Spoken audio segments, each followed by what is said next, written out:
Hello mga kakusina! Ito na naman po tayo, magluluto tayo ng ating dinner for today. Ito ang aking mga sangkap na aking gagamitin. Ang ating cooking crew. At ito naman ang ating Italian seasoning. Paprika.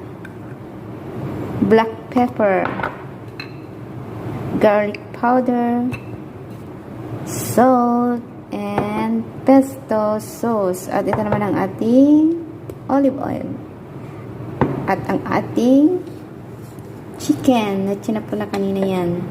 At itong ating mga seasoning niya na naghiwa na ako kanina ng garlic at onion. At ito naman ang ating